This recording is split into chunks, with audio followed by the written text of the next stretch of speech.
Assalamualaikum warahmatullahi wabarakatuh. Nama saya Muhammad Asrul Rafli, kelas A dengan NPM 1935070039. Saya di sini akan sedikit menjelaskan masalah geopolitik yang ada di Indonesia. Mengangkat tema dari judul jurnal Diplomasi dan Penataan Ruang Pertahanan, Penyelesaian Sengketa Perbatasan Darat Indonesia Timur Leste.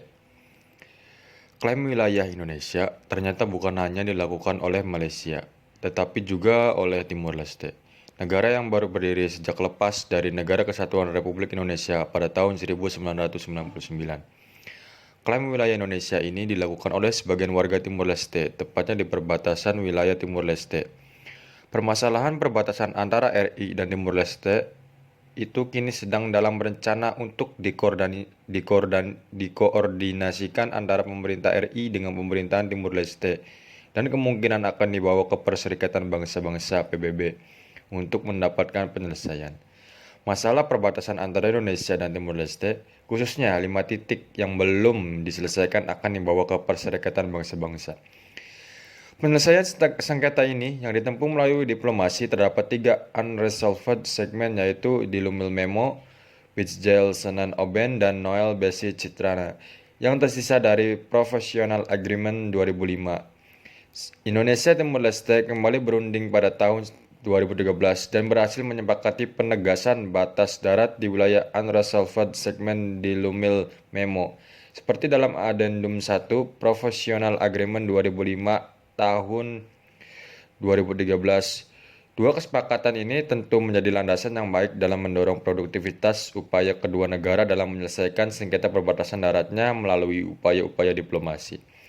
Dengan melibatkan banyak pihak secara luas, termasuk otoritas pertahanan keamanan di kedua negara tersebut. Akurasi ini menjadi penting, sehingga upaya diplomasi dapat dilakukan dengan lebih tepat sasaran dan membahas hal-hal yang sifatnya kontekstual. Tahapan diplomasi yang dilakukan oleh Indonesia Timur Leste dalam menyelesaikan sengketa perbatasan darat telah menunjukkan paduan yang korelatif antara aspek diplomasi sebagai sebuah kebijakan luar negeri yang didukung oleh aspek teknis yang menyokong data-data akurat dalam proses diplomasi tersebut.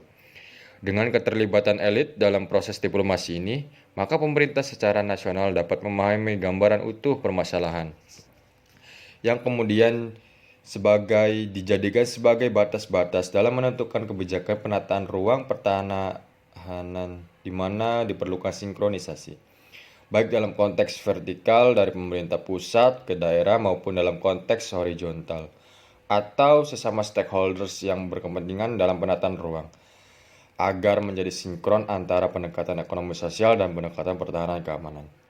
Sekian, kurang lebihnya mohon maaf. Wassalamualaikum warahmatullahi wabarakatuh.